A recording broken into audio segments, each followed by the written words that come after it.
Bismillah.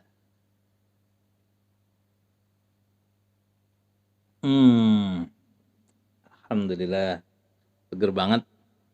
Jadi teman-teman, kemarin saya bikin status, alhamdulillah masa pandemik ini dapat siswa melebihi target.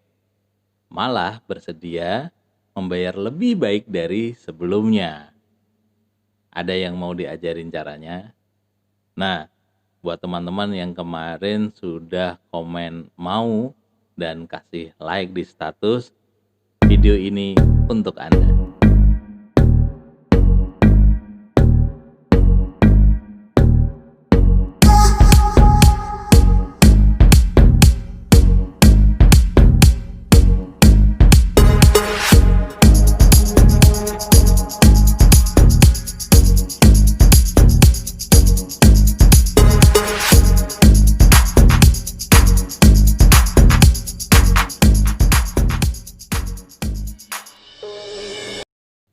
Assalamualaikum warahmatullahi wabarakatuh.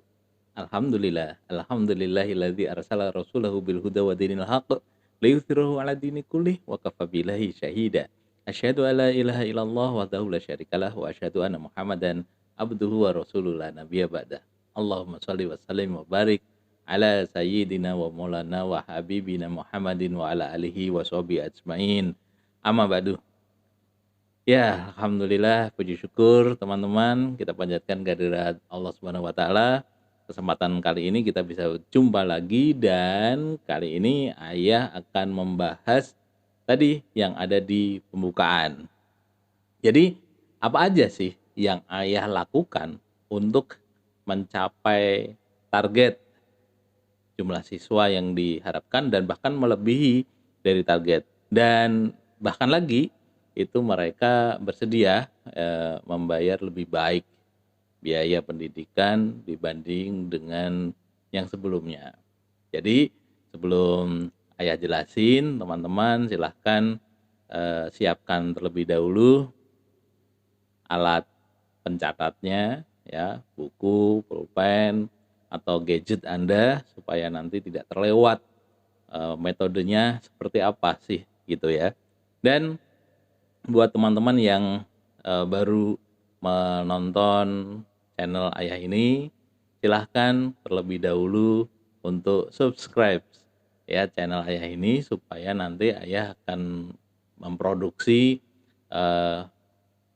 pembelajaran-pembelajaran yang bermutu untuk pengelolaan PAUD tentunya ya, dimana kita ini kan pengen menjadi lebih profesional, menjadi lebih bermutu, menjadi lebih berkualitas di hadapan masyarakat sehingga masyarakat jadi lebih percaya sama kita. Bukan cuma percaya, mereka membutuhkan materi-materi pembelajaran untuk anak-anak usia dini mereka. Oke, yuk silahkan, saya tunggu untuk subscribe terlebih dahulu. Saya hitungin ya, 1, 2, 3. Good. Ya teman-teman, jadi apa aja sih yang harus disiapkan? Yang pertama yang harus teman-teman lakukan supaya teman-teman mendapatkan jumlah siswa sesuai dengan yang diharapkan adalah luruskan niat. Betul, ini Ayah nggak bohong nih ya, bahwa kalau teman-teman ingin mendapatkan jumlah siswa yang diinginkan, lurusin dulu deh niatnya ya. Jangan hanya mendapat atau gini, jangan hanya niat itu hanya sekedar pengen kerja aja ya. Kalau cuman pengen kerja aja, kita akan hanya dapat capek doang. Serius ini ya. Jadi lurusin niat dulu ya. Anda sebagai pendidik, Anda sebagai guru, Anda sebagai pengelola PAUD, luruskan niat dulu untuk bukan sekedar bekerja, tapi ngasih manfaat yang banyak kepada anak-anak Indonesia, memberikan manfaat yang lebih mulia, memberikan manfaat yang lebih baik. Dan jangan lupa niatkan juga untuk ibadah, dan ini yang lebih utama. Jadi teman-teman niat untuk ibadah. Kalau teman-teman niatnya untuk ibadah, ciri orang yang bekerja karena beribadah itu biasanya adalah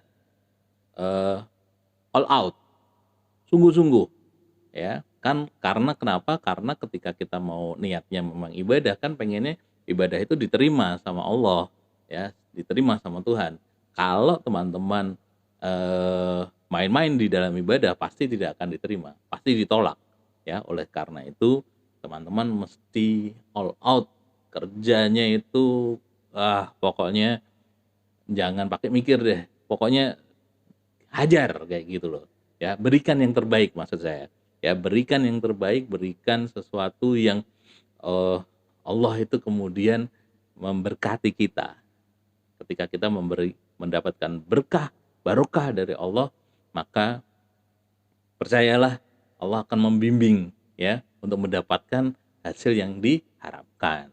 Mungkin ini akan terdengar klise, tetapi kalau teman-teman menyadari betul kekuatan dari niat, ya, maka niat ini akan menjadikan energi yang efektif, energi yang positif, ya, untuk memberikan kekuatan kita melangkah kayak gitu, ya. Jadi teman-teman, yuk luruskan niat kita, ya. Jangan cuman mau kerja, kalau mau kerja doang capek, nggak ada duitnya, ya. Tapi kalau kita niatkan untuk ibadah, maka Allah akan melapangkan hati kita, sekaligus melapangkan rezeki kita, gitu ya. Oke, itu yang pertama teman-teman, ya. Jangan hitung-hitungan, ya, sama Allah tuh jangan hitung-hitungan. Oke, gitu ya, yang pertama. Yang kedua, kemudian kalau yang pertama tadi kita sudah luruskan niat, maka yang kedua adalah tentukan target Anda. Apa tuh maksudnya? Maksudnya kayak gini, eh kalau tadi ayah bilang alhamdulillah, ya, masa pandemik ini kita bisa mendapatkan siswa melebihi target, berarti kan ada angka yang disebutkan, ya. Ada angka yang ada di dalam otak kita, ada angka yang ditulis di secari kertas atau disimpan dalam gadget kita, ya. Angka itulah yang akan kita kejar. Nah, ini kadang-kadang kalau ayah nanya ke teman-teman nih, misalkan contohnya, berapa jumlah siswa yang ingin Anda dapatkan? Mungkin teman-teman akan menjawab, pokoknya banyak. Nah, pokoknya banyak ini problemnya, ya, karena teman-teman tidak berani menentukan angka. Berapa? Banyak itu berapa? 10, 20, 50, 100? Nah, berapa jumlahnya? Tentukan terlebih dahulu. Banyak sekali kita punya, ya, ini, niat kita udah tulus, niat kita udah bagus, ya, niat kita udah lempeng nih, tapi kita tidak berani menentukan berapa jumlah yang akan kita raih. Ini problem. Kenapa? Karena ketika kita tidak berani menentukan jumlahnya, itu nanti kita tidak punya batasan berapa nih. Ini aku dapat 50 misalkan. Ketika dapat 50, ini karena kita nggak jelas, ya, kita cuman bersyukur aja. Alhamdulillah. Padahal seharusnya ada 100 anak, mungkin ada 100 anak yang harus teman-teman layani pendidikannya, dan mungkin, sangat mungkin, tapi karena Anda nggak punya target yang jelas, dapat 50 udah bersyukur alhamdulillah. Padahal sebetulnya kita tidak sedang ini urusannya bukan mendapatkan atau tidak mendapatkan, tetapi adalah optimalkan peluang kita untuk memberikan layanan. Semakin kita bisa mengoptimalkan pemberian layanan kepada masyarakat yang harusnya 100, oke, pasang angka 100 sebagai target, ya, sehingga ketika kita mendapatkan angka 100, ya, maka kita baru bisa bilang alhamdulillah nih udah dapet. Misalkan kita cuma dapat 75, maka 75 ini kita akan evaluasi. Kenapa nih? Kenapa 25 itu nggak dapet?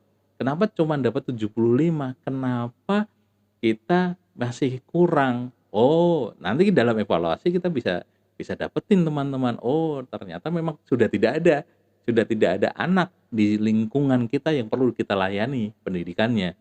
Oh, ternyata ada, yang lebih tertarik pada, lembaga lain. Oh, ternyata jaraknya jauh. Nah, ini kita harus, eee, apa namanya, mempunyai patokan. Nah, target itu sebagai patokan teman-teman, ya. Pertama itu jumlahnya berapa, belum selesai. Kalau kita ngomong target, selain kemudian jumlahnya berapa, kita bikin lebih mengkerucut lagi, lebih lebih dalam lagi ya. Itu apa? Dari kalangan apa? Dari kalangan apa? Misalkan contohnya dari kalangan, eee, pemerintahan ya, ASN, orang tuanya ASN. Nah, itu kita bisa gali lebih dalam lagi ya. Kalau kita apa namanya, mentargetkannya adalah kalangan ASN, maka kita kan nanti di dalam promo kita nggak perlu kemana mana. Kita tuh cukup, masuk ke instansi-instansi pemerintahan, betul nggak? Nah, itu yang kita harus, pahami ketika kita sudah bisa punya target. Oh, target kita adalah pengusaha-pengusaha. Nah, ini berarti nanti kita bisa, apa namanya, me melangkahnya itu jelas kalau kita itu sudah jelas juga target kita. Tapi kalau kita nggak punya target, siapa aja deh yang penting bisa masuk, yang penting mau masuk. Nah, ini, apa namanya, kita akan kesulitan. Karena kan kalangan itu macam-macam, ya. Misalkan tentang sosial ekonominya, kalangan mana nih yang mau kita target? Kalangan menengah ke atas, kalangan menengah ke bawah, atau yang di bawah aja, atau yang di menengah aja, atau yang di atas aja? Kalau kita bisa menentukan itu, maka kita tidak akan salah sasaran. Misalkan contohnya, kita ingin menyasar pada orang ekonomi atas misalkan ya. Program kita itu sudah program yang bagus, ya, layanan kita yang bagus, fasilitas terutama ya, kalau orang yang kalangan atas biasanya dia ngomongin soal fasilitas. Fasilitasnya kita udah lengkapin, kelasnya pakai AC, kemudian ada LCD yang gede banget segala macam, kursinya itu kualitas ekspor dan sebagainya, ya, aman sekali, begitulah ya. Tapi karena kita nggak tahu targetnya, fasilitasnya udah bagus, kita kemudian bagi promosi kemana saja, ya, ke misalkan Car Free Day, oh semua orang dibagiin, ya, ke arisan-arisan, wah. Nah, ini kita akan buang-buang energi kalau kita nggak punya target. Maka sekali lagi, tentukan targetnya. Teman-teman kalau belum bisa membuat target, ya nanti bisa ikut di kelasnya Ayah, ya, kelas online manajemen PAUD. Itu akan diajarkan bagaimana kita membuat target, ya.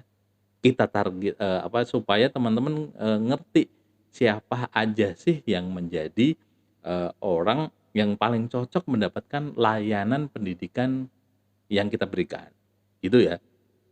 Ya karena ada tuh, apa namanya, cara, ya, ada cara siapa saja yang bisa kita berikan layanan, ya. Karena ini nanti akan berpengaruh dengan sumber, pemasukan untuk lembaga kita, ya. Karena misalkan lembaga kita itu nggak butuh misalkan ya, ada tiga lembaga, 3 model lembaga yang dibedakan dari pemasukannya.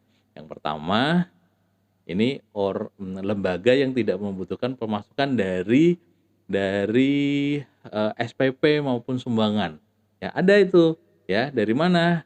Ini dari apa, lembaga pendidikan dikelola untuk membersihkan harta keluarga misalkan, contohnya seperti itu. Sehingga memang ini diniatkan untuk sosial banget, tuh. Ya, yang kedua dari SPP, yang ketiga dari donatur. Nanti penjelasannya di kelas online manajemen PAUD, oke? Ini sudah angkatan keempat. Nanti kita akan buka lagi di angkatan kelima. Teman-teman nanti kalau memang tertarik bisa, hubungi Ayah, oke? Nah, jadi, tentukan target. Kalau kita nggak bisa punya target, kita akan kelimpungan. Kita akan, standar aja cara kerjanya. bingung aja, yang penting bikin brosur, yang penting bikin banner, yang penting bikin iklan, promosi, tapi itu malah akhirnya buang-buang energi teman-teman, buang-buang duit, kan sayang, duit kita terbatas sekali kan tentunya. Jadi harus diperhitungkan dengan matang-matang. Yaitu yang kedua tadi, tentukan targetnya ya. Kemudian apa? Ya, oh ya, setelah menentukan target ini masih langkah yang kedua ya, masih langkah yang kedua. Setelah target kan udah ditentuin tuh ya, maka yang harus dilakukan berikutnya adalah dikumpulkan ya data-data dari orang-orang yang kita target ya. Kumpulkan, misalkan contohnya teman-teman bisa mendapatkan datanya dari mana? Mengumpulkan tadi kan kita udah jelasin terkait dengan kalangan mana. Misalkan kita bekerja sama dengan instansi pemerintah, ya, Pemda kayak gitu kan. Barang siapa yang punya anak umur 3 sampai 6 tahun misalkan ya didata dan data itu nanti dikumpulkan. Ya, kemudian dihubungi mau nggak mendapatkan informasi tentang PAUD kita. Dan itu yang penting dikumpulin dulu datanya. Data dapat bisa dari mana aja. Pertama bisa dari offline. Offline itu misalkan teman-teman tadi bekerja sama dengan instansi-instansi yang bersedia membagikan data kita, data mereka untuk kita olah sebagai sumber data untuk anak-anak didik kita, maksudnya gitu ya. Itu yang offline. Yang online, kita bisa menggunakan data Instagram, kita bisa ambil dari Facebook, kita bisa ambil dari sosial media yang lain. Oke, itu caranya sih nanti secara detail kalau teman-teman sudah masuk ke kelas ya. Tapi intinya teman-teman cari data. Saya yakin kalaupun nggak masuk kelas, teman-teman tahu ya cara mencari data itu dari mana ya. Oke, itu yang kedua. Yang ketiga ini penting sekali dan ini mungkin yang paling penting sih menurut saya, yaitu membangun reputasi. Ya, yang ketiga apa tadi? Membangun reputasi. Betul sekali. Ya. Jadi setelah teman-teman melaksanakan atau menyiapkan segala sesuatu yang berhubungan dengan PAUD ya, Anda sebagai guru, Anda sebagai pengelola PAUD ya, Anda harus mempunyai reputasi yang baik di masyarakat tentunya ya. Cara membuat kita punya reputasi baik itu yang seperti apa ya. Pertama kita harus pahami dulu reputasi itu apa. Reputasi itu gampangnya nama baik lah ya, gampangnya nama baik. Nama baik itu bisa nama baik kita secara personal ya, maupun nama baik secara kelembagaan. Jadi lembaga kita, PAUD kita itu dikenal oleh masyarakat kayak gitu ya. Cara membangun reputasinya bagaimana? Nah, cara membangun reputasi salah satunya adalah sering-seringlah membagi tips ya, membagi tips ya, tips kependidikan, tips parenting ya. Sekarang ini ayah itu sedang membangun reputasi ya. Jadi membagikan tips buat Anda secara gratis, secara cuma-cuma ya, dan ini bisa dilaksanakan secara gampang. Nah, ini tip-tip kayak gini ya. Silahkan teman-teman cari, banyak banget di media sosial ya, di internet itu kan banyak sekali informasi-informasi bagus, informasi-informasi berakhlak ya, yang kita bisa sharing kepada calon orang tua siswa. Kan tadi tuh udah punya data ya, data itu udah dikumpulin, misalkan jadiin grup WA gitu kan. Nah, di grup WA itu teman-teman kasih tuh materi-materi yang berhubungan dengan keparentingan, tentang keorangtuaan, tentang bagaimana mengasuh, mendidik anak yang baik. Gitu. Itu tip yang langkah yang pertama ya. Membagikan tips. Kemudian yang kedua, sering kasih solusi. Kalau kita sering kasih tips kan suka kadang-kadang ada yang nanya gitu kan. Nah, ketika ada yang nanya, silahkan teman-teman kasih solusi ya, sebisa mungkin solusinya yang betul-betul bermanfaat ya. Ya, itu. Kalau nggak bisa ngasih solusi, kalau nggak bisa ngasih solusi gimana? Yang ketiga setidaknya bersedia menjadi tempat curhat. Ibu-ibu, ya orang tua siswa, calon orang tua siswa itu pasti punya masalah. Nah, ketika punya masalah mereka itu kadang-kadang perlu meluapkan, perlu menuangkan ya ke apa masalahnya itu. Kadang-kadang mereka itu nggak nyari solusi, mereka hanya membutuhkan tempat untuk buang sampah, buang sebel kayak gitu ya. Nah, kita perlu menyediakan diri, menyediakan waktu untuk, "Oke deh Bunda, Bunda ada masalah apa silahkan cerita." Kalau kita nggak ada solusi, ya kita sampaikan aja, "Mohon maaf Bunda belum bisa membantu, hanya bisa kasih doa mudah-mudahan masalah Bunda itu segera terselesaikan." Waduh mereka pasti udah seneng tuh ya, ada yang mau ngedengerin aja itu udah seneng ya, apalagi kalau kemudian kita bisa ngasih jalan keluarnya. Nah itu cara membangun reputasi. Tanpa kita punya reputasi teman-teman, orang itu nggak bisa percaya sama kita, ya. Kalau kita nggak dipercaya, siapa sih lo? Apalagi jangankan dipercaya, dikenal aja kita belum, ya kita nggak akan bisa menarik siswa yang banyak kayak gitu, ya. Jadi tahapannya mesti dikenal dulu kitanya. Ya, tahapannya kita mesti dikenal dulu, ya, tahapan reputasi itu, ya. Pertama dikenal, kalau kita udah dikenal, kita dipercaya, ya. Ketika kita sudah dipercaya, meningkat lagi apa? Dibutuhkan. Kalau udah dibutuhkan, apa saja yang kita tawarkan pasti diterima oleh calon orang tua murid. Oke ya, teman-teman sampai di sini bisa dipahami ya.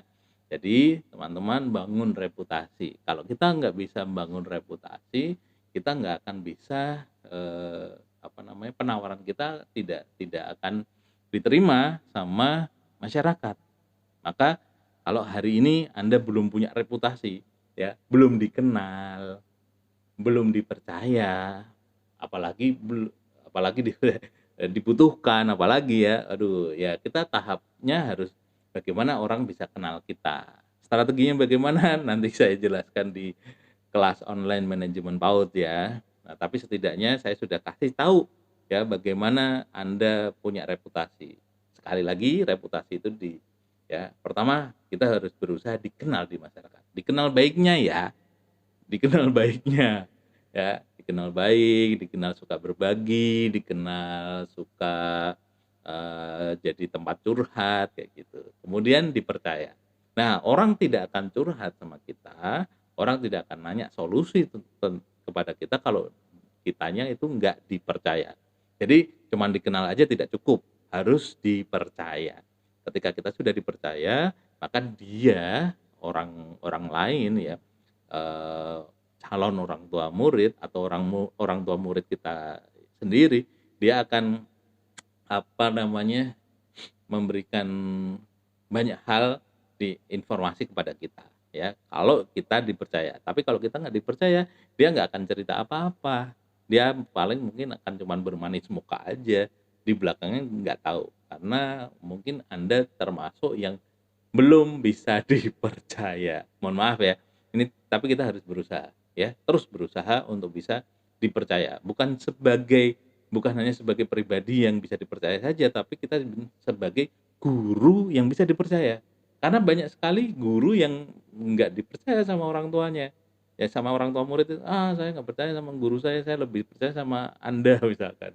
Waduh, sayang sekali kalau kita secara pribadi nggak dipercaya, sebagai guru nggak dipercaya, ini reputasinya jelek. Oke. Nah, langkah apa namanya, tahap yang ketiga dan ini penting sekali yaitu dibutuhkan, ya. Ini lebih lebih tinggi derajatnya dibanding sekedar dipercaya. Karena ketika dia, orang tua siswa, mempunyai problem apapun, kadang-kadang dia akan larinya kepada kita. Ya, yang berhubungan dengan pendidikan tentunya, oke. Nah, itu teman-teman langkah yang ketiga, ya. Ada berapa langkah sih? Nanti deh, ada 7. Langsung dibocorin ya. Ada 7 langkah ya. Ya, tadi yang ketiga reputasi. Oke, setelah kita punya reputasi yang bagus, apa yang harus kita kerjakan? Apakah cukup segitu aja? Mmm, ada langkah yang keempat. Apa tuh? Langkah yang keempat tentunya adalah kita mesti membikin rencana program, ya. Kita udah dikenal, kita udah dipercaya, kita udah dibutuhkan, tapi kita nggak tidak menyiapkan program untuk para orang tua siswa, untuk anak didik kita, ya akhirnya dia akan mencari lembaga lain yang menyediakan program untuk anaknya. Bener nggak sih? Jadi, teman-teman setelah Anda dipercaya, setelah Anda dikenal, siapkan program. Program itu yang bagaimana sifat-sifat program. Catat ya, catat. Tapi sebelumnya izinkan saya minum dulu, haus. Bismillah. Alhamdulillah. Jadi, eh yang keempat, bikin program itu yang kayak apa? Program yang bagus adalah program yang solutif sifatnya. Solutif itu jadi jalan keluar. Jadi jalan keluar bagi siapa? Bagi orang tua yang hubungannya dengan pendidikan anak tentunya. Oke. Jadi misalkan ya tadi kan teman-teman apa namanya? Oh ya, ini sedikit untuk menyempurnakan yang ketiga tadi ya, reputasi ya. Jadi setelah kita suka mendengarkan masalah, suka dengerin curhatnya orang tua, ya, itu kan kita dapat data tuh, ya kan? Apa sih yang menjadi menjadi problem mereka, ya, yang menjadi masalah mereka. Nah, tugas kita sebagai guru adalah dari curhat-curhatan itu, dari problem-problem mereka itu, kita bikin rencana program, gitu ya. Ketika kita bisa bikin rencana program dan program itu adalah hasil dari kita punya telinga, kita dengerin keluhan orang tua siswa, kemudian dijadiin program, orang tua hampir dipastikan orang tua itu akan ngambil program itu. Contoh, contoh ada yang curhat, ini bunda, aduh gimana ya, saya itu lagi ada masalah. Masalahnya apa sih bun? Gimana? Ini anak tuh kan biasanya pulangnya jam 11. Ini contoh ya. Ya, ini anak pulang jam 11. Ayahnya sekarang kalau kerja sampai sore. Eh, sekarang saya juga harus ngebantu ayahnya kerja. Jadi, aduh ini masih bingung nih. Ini anak kerja apa namanya? Anak sama siapa ini pas ayahnya kerja, sayanya kerja, misalkan contohnya seperti itu, ya.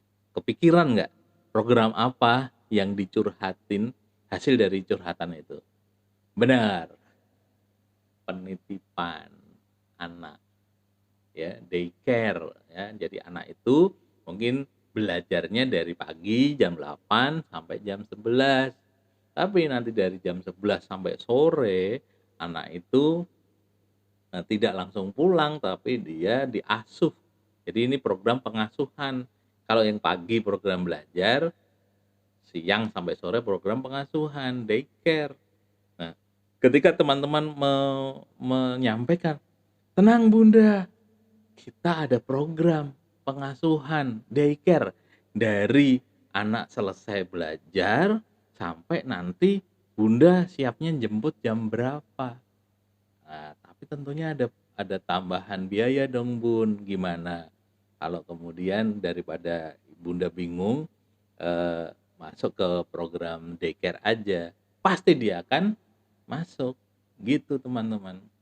Jadi kita siapkan program yang sesuai sama kebutuhan dari para orang tua. Misalkan ada yang pusing dengan calistung misalkan. Kita tahu ya bahwa calistung di PAUD itu nggak asik ya, nggak diperkenankan. Kenapa nggak diperkenankan?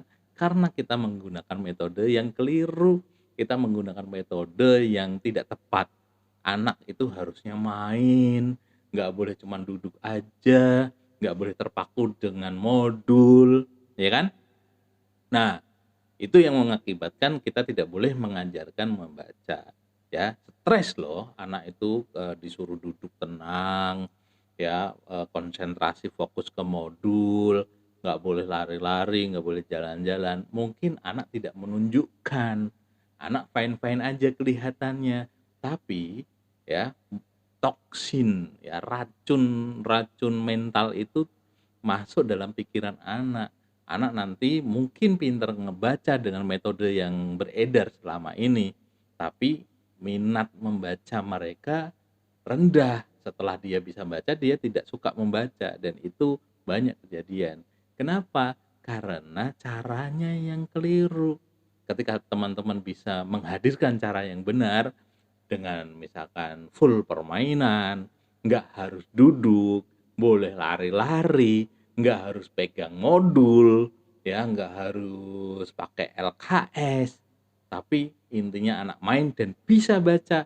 Wah, pasti deh orang tua akan mau bergabung dengan PAUD kita. Gitu teman-teman. Ya, jadi teman-teman harus, bisa mendengar ya. Jadi orang tua yang pengen anaknya bisa calistung pasti akan mendaftar di PAUD-nya teman-teman, kayak gitu ya. Nah, kemudian misalkan ada program yang berhubungan dengan pandemik sekarang ini ya, yaitu dengan program belajar daring. Ini sih, standar ya, menurut saya standar. Ya, menurut saya standar banget ya belajar daring. Nah, belajar daring ini ada caranya ya. Kita tidak bisa kalau saya sekarang ini ngomong di hadapan teman-teman menggunakan visual yang seperti ini mungkin teman-teman bisa bertahan kayak gitu ya, bisa bertahan. Tapi kalau anak-anak, eee, bosen, bisa jadi bosen ya. Kenapa? Karena dia jauh mungkin lebih memilih nonton kartun ya, mereka atau memilih main game kalau menggunakan gadget. Tapi kalau kitanya tidak menarik secara visual meskipun menggunakan gadget, pasti ditinggalin. Nah, kita bisa ngasih solusi kepada anak-anak misalkan daringnya itu dengan interaktif atau kemudian teman-teman menggunakan apa namanya metode kartun. Jadi teman-teman besok deh ayah contohin ya bagaimana ayah ngobrol ya menyapa anak-anak atau menyapa teman-teman semuanya dengan visualisasi yang lebih menarik ya, bertahap ya, contoh-contohnya bertahap itu ya. Solusi yang lain adalah solusi jemput bola. Misalkan ini yang membuat, eee, apa namanya, orang tua itu trust-nya, kepercayaannya tinggi. Itu misalkan contohnya, "Ibu tenang aja, ya, yang penting anak disiapin, nanti saya kunjungan ke rumah. Saya akan dengan menggunakan protokol kesehatan yang bagus, ya, guru-guru saya nanti akan saya siapkan dengan protokol kesehatan, protokol keamanan yang komplit, yang terstandar. Nanti kami akan berkunjung ke rumah, kami akan menyapa anak-anak cukup belajar di rumah." Begitu akan memberikan, kepercayaan kepada, kita kayak gitu ya. Orang tua tambah percaya sama kita karena kita memberikan solusi. Anak tidak perlu keluar rumah, guru yang datang, dijadwal dijadwal. 1 hari ketemu dengan 5 anak, ya, sisanya nanti di hari berikutnya, apa namanya, itu globalnya ya, detailnya tidak bisa ayah sampaikan sekarang karena mungkin perbedaan konsep ya antara yang ayah sudah kerjakan dengan teman-teman yang sudah kerjakan. Jadi intinya adalah selalulah memberikan solusi ya, selalulah memberikan solusi. Itu ya. Jadi, rencana program itu sifat yang pertama adalah solusi. Sifat yang kedua di, rencana program ini masih bab yang keempat ya, bab yang keempat yaitu merencanakan program. Ya, yang pertama tadi solusi, cari solusi itu adalah, jalan keluar dari masalah para orang tua. Kemudian yang kedua adalah berani berimprovisasi. Improvisasi teman-teman, ya. Jadi contohnya improvisasi itu kayak apa? Contohnya improvisasi itu salah satunya adalah misalkan teman-teman membuat face shield ya, ini penutup muka itu, pengaman muka itu dengan tidak beli, tapi bikin sendiri. Itu kan improvisasi namanya. Bikin sendiri, ininya dibikin lucu, misalkan di bagian mata dibikin seperti kayak topeng ya, topeng Batman, Spiderman, atau Ultraman kayak gitu ya. Gitu pokoknya yang lucu-lucu kayak gitu, terus terus ke bawahnya itu plastik mikanya itu. Atau misalkan nanti lucu-lucuannya adalah face shield-nya itu ada telinga kelinci di sampingnya kayak gitu.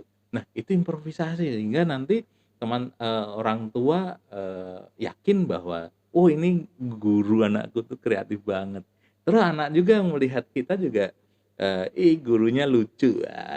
Itu teman-teman, improvisasi. Itu improvisasi satu satu jenis ya. Banyak banget yang bisa kita improvisasikan ya. Salah satunya juga improvisasinya itu adalah dari media belajarnya ya. Jadi media belajarnya kita improve apa yang bisa kita gali. Oh, sumber-sumbernya banyak ya, sumber-sumbernya banyak. Kalau teman-teman masih kebingungan dengan sumber-sumber kreativitasnya atau improvisasinya, silahkan ikut kelas online manajemen PAUD. Nanti kita akan berikan banyak hal yang menjadikan teman-teman lebih kreatif ya, dan bisa berimprovisasi, kreativitas ya, mengembangkan apa namanya, media belajar ya, cara berkomunikasi dan lain sebagainya ya. Yang penting teman-teman berusaha rencana program itu adalah menjawab keluhan dari masyarakat. Itu yang membuat orang akan trust ya, meningkat kepercayaannya kepada teman-teman semuanya kayak gitu. Oke, itu yang keempat. Sekarang yang kelima. Nah, yang kelima apaan nih kira-kira? Ada yang bisa nebak? Eh, ini harusnya ada 7, baru 4 nih. Sabar ya. Harusnya ada 7, baru 4 atau 4 aja. 4 aja atau lanjut? Oke, lanjut ya yang kelima. Yang kelima, ya ini jelas yaitu adalah memberikan penawaran. Bisa iklan, bisa promosi yang menunjukkan. Nah, ini yang perlu dicatat, di garis bawahin ya, yang tebal. Apa tuh? Penawaran atau promosi yang menunjukkan keuntungan lebih besar dari kalau dibandingkan dengan biaya yang dikeluarkan. Misalkan contohnya, Anda menawarkan SPP 200.000 ya. Atau SPP kalau ayah tuh program ayah itu ada dua pilihan. Mau yang 150 atau yang 200 ya. Yang 150 aja udah terasa tinggi ya, apalagi yang 200. Tapi tahu nggak bahwa teman-teman ya yang mengambil programnya ayah tuh rata-rata malah ngambil yang 200. Kenapa ngambil 200? Karena yang 200 itu keuntungan yang didapat oleh peserta didik itu lebih besar, lebih tinggi dibandingkan yang 150, dibandingkan dengan yang 100, dibandingkan yang 50 ya. Jadi kita membuat grid.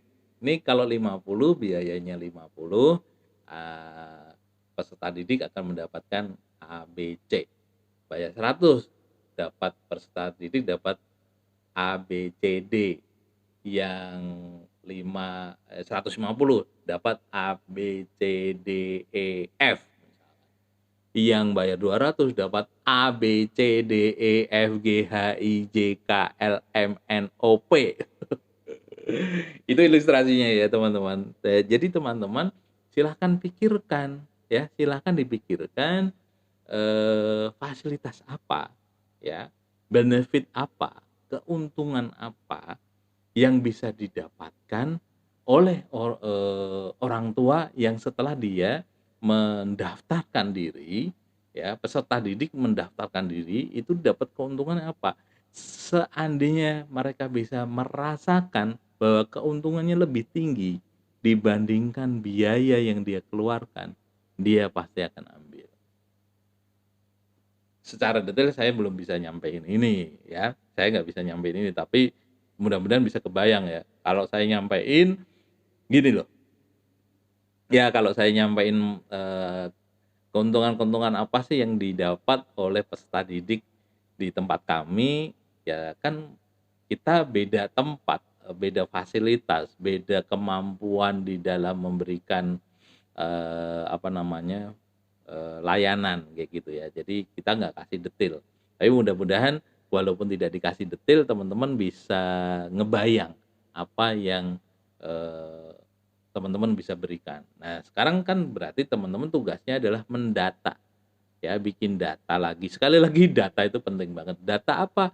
Data tentang layanan apa yang bisa diberikan oleh Anda untuk orang tua calon peserta didik Anda, ya, supaya mereka berpikir, "Wah, ini walaupun biayanya lebih tinggi tapi kita dapat fasilitas yang banyak." Semakin banyak fasilitasnya, maka semakin orang itu cenderung memilih kita dibanding yang mohon maaf lebih murah atau bahkan gratis sekalipun tetapi dia nggak dapat jaminan kepuasan. Karena rata-rata orang akan memilih program itu bukan masalah murahnya, bukan masalah gratisnya, tetapi masalah kepuasan yang dia akan dapetin. Jadi teman-teman, ayo latih diri kita untuk membangun, layanan yang bisa memuaskan orang tua atau peserta didik kita, gitu ya. Itu yang kelima, ya, yang kelima. Yang keenam, masih pada semangat kan? Ya kan? Oke, kalau semangat kita lanjutin nih, ya, kita lanjutin. Ya, karena ini free ya, saya sampaikan free, jadi mudah-mudahan Anda mendapatkan manfaat dari yang gratis seperti ini, ya. Tapi yang penting, jangan lupa kalau sampai sekarang ini teman-teman belum subscribe, subscribe dulu dong, ya. Ya, supaya nanti Ayah akan memproduksi hal-hal yang kayak gini nih ya, video-video sejenis ini ya. Videonya nanti macam-macam ya, bisa memberikan solusi atau misalkan menjawab menjawab pertanyaan-pertanyaan teman-teman atau nanti bedah buku ya, di sebelah sana itu banyak buku-buku Ayah yang terkait dengan manajemen, terkait dengan, preschool, terkait dengan kurikulum, terkait dengan metode-metode ya. Nah, banyak sekali. Nah, nanti kapan-kapan kita akan bikin video bedah buku juga boleh, ya. Bedah buku, teman-teman mungkin punya buku apa yang atau pengen tahu tentang judul buku apa, kayak gitu, nanti kita akan bacakan, kita simpulkan, ya kan lumayan tuh, ya nggak punya bukunya tapi tahu isinya, lumayan kan, ya kan? Nah, itu yang nanti kita bisa laksanakan. Oke, balik lagi yang keenam sekarang ya. Yang kelima tadi adalah, membuat penawaran yang, tujuannya adalah menunjukkan keuntungan lebih besar dibandingkan ongkosnya. Nah, sekarang yang keenam itu apa? Yang keenam itu, eee, tekankan values apa yang ada pada PAUD Anda. Value atau nilai ya, nilai apa sih yang Anda tawarkan kepada masyarakat tuh apa ya. Saya sarankan jangan cuman sekedar murah atau gratis aja ya. Karena kalau teman-teman ngomong murah, secara mindset orang yang beli cari murah, maka dia akan mencari yang paling murah itu apa. Nanti akhirnya dia akan, perang harga. Aduh, kalau perang harga itu ya nggak enak lah. Kita itu kan guru, kita itu pendidik ya, terus kalau kemudian kita kita tekan biaya operasional kita, nanti kita kita sendiri yang susah. Kita nggak bisa kreatif, kita nggak bisa bikin ini, bikin itu karena keterbatasan, karena tadi kita udah tekan biaya segala macam, ya. Kecuali kecuali Anda punya link donatur yang tidak terbatas, no problem. Ya, nanti sih di kelas, online manajemen PAUD, Ayah juga akan membicarakan tentang sumber-sumber keuangan PAUD ya. non BOP. Kalau BOP mah udah pasti ya dapat dari pemerintah. Ya, tetapi apakah itu cukup? Ya dicukup-cukupin sih. Tapi kalau kalau kemudian teman-teman pengen lebih berkreatif kan, lebih berkreasi kan pengen mendapatkan sumber-sumber income non SPP bahkan non BOP itu yang di kelas kami akan berikan kepada teman-teman ya. Nah, nilai apa? Misalkan di PAUD kita itu ya selesai PAUD kita anak-anak menguasai atau hafal 30 juz 30 misalkan, atau dipastikan anak-anak bisa membaca misalkan, atau anak-anak punya karakter jujur, berani, punya adab, kesopanan ya. Nah, itulah nilai yang ingin kita tawarkan kepada orang tua ya. Jadi kalau teman-teman nggak punya value yang konkret untuk ditawarkan pada orang tua, mulai sekarang cari, mulai sekarang bentuk apa sih yang mau disampaikan ya. Misalkan contohnya ada satu PAUD di tempat kita yang kita bina itu mereka menjaga betul tentang kebersihan, dan anak-anak yang dididik oleh PAUD tersebut mereka mempunyai semacam karakter. Apa tuh karakternya? Asal dia lihat sampah dia segera pungut dan kemudian dibuang ke tempat sampah. Asik ya? Asik tuh ya. Punya anak yang punya tingkat kebersihan yang kuat kayak gitu. Jadi dia nggak bisa ngelihat ada sampah yang dibuang sembarangan kecuali dia ambil, dia pungut dan kemudian dia buang ke tempat sampah. Ini karakter, ini value ya. Ada juga PAUD yang ayah bina itu dia menekankan pada sholat ya. Jadi anak itu tahu banget kapan dia harus berhenti aktivitas ketika harus waktunya sholat ya. Jadi ketika waktunya sholat dia ajak orang tuanya, ayah ayo kita sholat kayak gitu ya, bunda yuk kita sholat berjamaah, begitu. Menarik ya. Nah itu yang namanya value, itu yang namanya nilai ya. Nilai ini yang Anda semuanya bisa ciptakan ya. Atau misalkan ada satu anak, nah ini yang saya temukan banyak ya ini dalam pembinaan kita, itu ada anak yang tertibnya luar biasa. Misalkan contohnya tertib untuk hal-hal yang berhubungan dengan kerumah tanggaan ya. Jadi misalkan dia selalu pulang sekolah itu naruh sepatu di tempatnya, terus habis makan dia cuci piring kayak gitu ya. Terus dia cuci tangan setelah beraktivitas apa kayak gitu. Ada juga yang rajin menabung ya. Nah, ini tidak bisa semuanya kita masukkan ke dalam materi kita ya, materi PAUD kita. Karena apa? Kalau ini semuanya disampaikan nanti anak itu tidak punya kualitas di semua bidang, pasti ada beberapa yang lemah kayak gitu ya. Nah, tetapi ketika kita memberikan penekanan di satu dua value, maka itu akan menjadi kuat dan menjadi karakternya anak. Kayak gitu ya. Ada juga yang di keseniannya, luar biasa. Ya, anak-anak itu mendapatkan ruang untuk berekspresi yang luar biasa sekali di PAUD tersebut. Sehingga anak-anak itu yang muncul ya itu sifat seninya yang bagus. Nah, inilah value apa yang Anda tawarkan. Dengan yang jadi PAUD Anda itu berkarakter gitu loh. Ya. Jadi teman-teman silahkan dipikirkan ya. Dipikirkan solusinya apa nih untuk yang nomor 6 nih, dan yang nomor 7 ya di bagian terakhir, dan ini yang terakhir nih teman-teman ya. Ya, sebelum ke yang nomor 7 ayah mau ingetin dulu yang pertama. Ya, yang pertama adalah niat ya. Kemudian yang kedua target. Yang ketiga reputasi, yang keempat rencana program, yang kelima apa tadi? Promosi ya.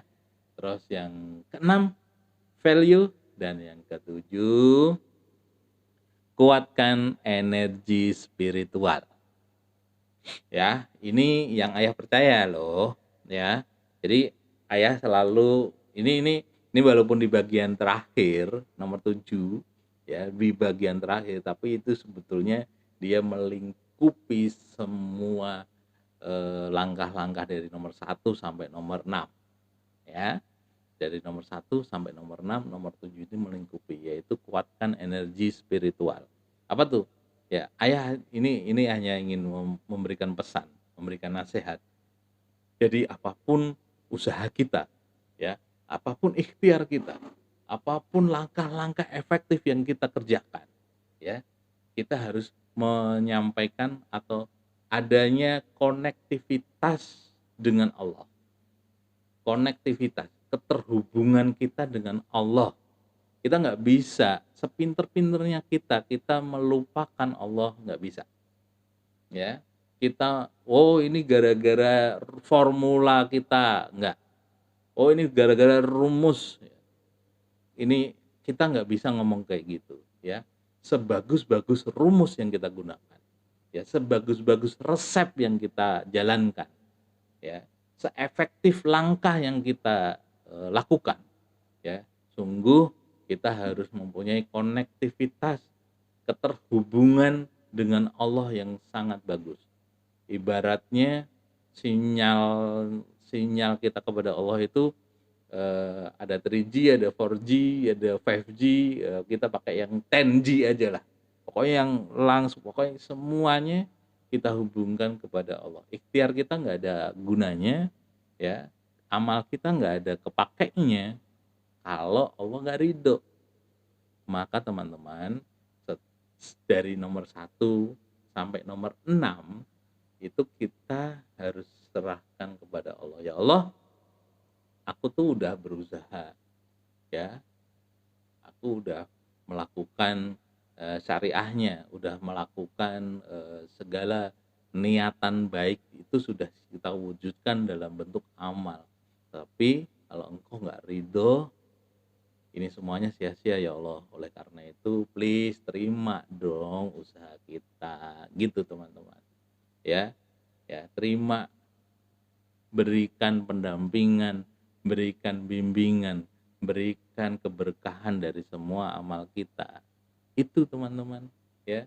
Jadi langkah nomor 7 ini penting, ya. Biasanya apa yang harus kita kerjakan dengan nomor 7 ini untuk memompa sinyal supaya kenceng, ya, supaya ini semuanya diijabah sama Allah, maka yang sering kita lakukan adalah istighfar.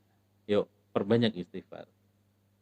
Istighfar itu eh, kalau hablum minallahnya itu kalau kita ilustrasikan itu kayak kita membersihkan kerak-kerak atau kotoran-kotoran saluran, ya, yang salurannya sumpek, apa ya, tersumbat kayak gitu. Dengan istighfar itu saluran itu akan menjadi bersih, ya. Jadi teman-teman silahkan perbanyak istighfar. Kemudian yang kedua setelah istighfar apa? Banyakin sholawat. Ya, ini buat teman-teman yang muslim, ayo.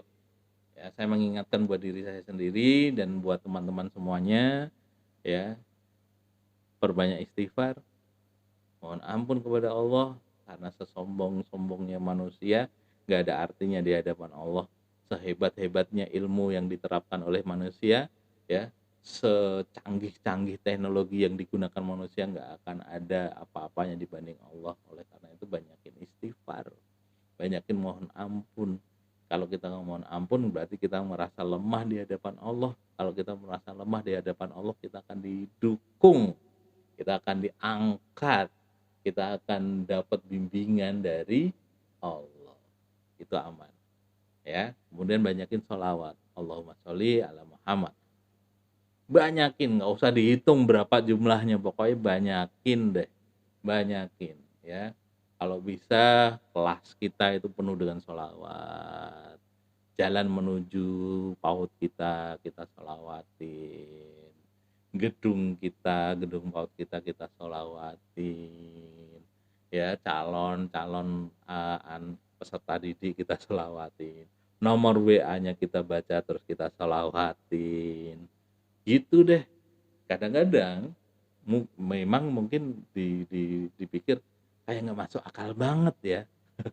Memang memang nggak masuk akal. Ada beberapa hal positif, energinya putih, energinya bersih yang nggak masuk akal. Karena banyak hal yang tidak masuk akal inilah yang bisa menyelamatkan kita dari rencana-rencana, yang tidak sesuai sama rencana kita. Maka kita harus yakini itu. Dan yang terakhir, banyakin sedekah. Istighfar, sholawat, sedekah. Teman-teman lakukan ini ya.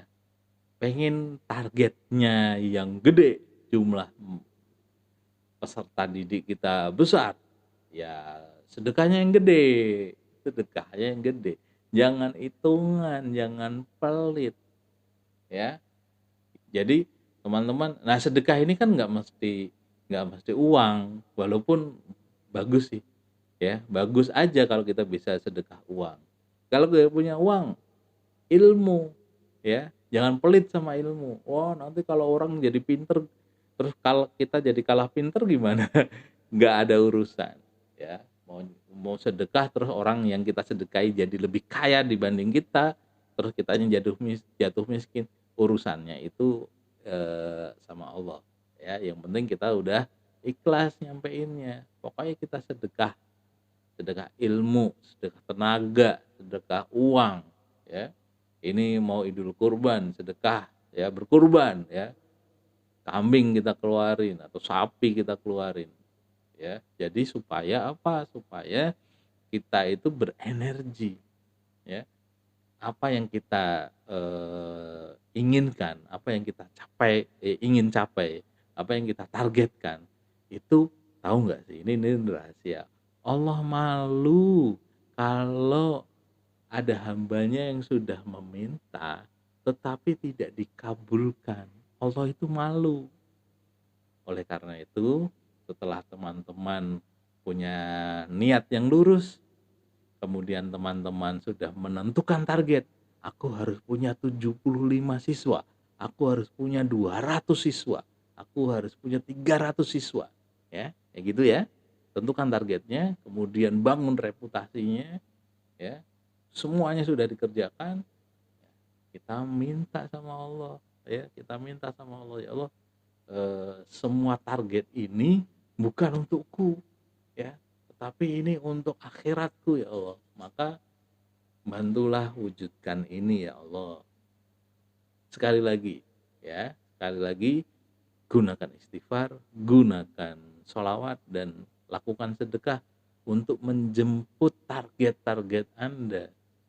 Kalau Anda sudah melakukan itu ya, insya Allah, yakin aja dulu deh, yakin dulu. Kalau kemudian meleset gimana? Kita evaluasi kenapa meleset. Tapi alhamdulillah, alhamdulillah sampai hari ini saya belum pernah meleset ya. Kalaupun meleset itu karena bodohnya ayah sebetulnya ya. Udah dikasih kunci tapi nggak konsisten. Udah dikasih jalan tapi nggak ngelihat jalan itu yang harus dilalui. Masih suka belok kanan, belok kiri gitu, nggak lempeng ya. Nih, sekarang saya tantang teman-teman, lakukan ini dengan konsisten. Lakukan ya dengan sepenuh hati. Lakukan dengan penuh apa namanya? Kesungguhan jiwa kita. Insya Allah ya. Kalau nggak dapat 100%, dapat 10% ini udah lumayan banget tuh. Ya, dari target kita dapat 10% lumayan, apalagi nanti dapat 30%, dapat 50%. Itu teman-teman lakukan aja dulu deh. Ini ayah udah sampaikan semuanya, udah bongkar semuanya.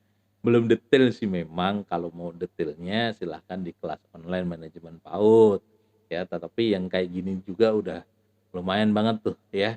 Kalau ternyata nanti di dalam perjalanannya teman-teman menemukan kesulitan-kesulitan, jangan pernah bosan atau jangan pernah malu untuk bertanya ya. ayah akan menjawab semampunya ya dengan pengalamannya ayah. Ya, insya Allah apa yang kita sampaikan ini sudah terbukti.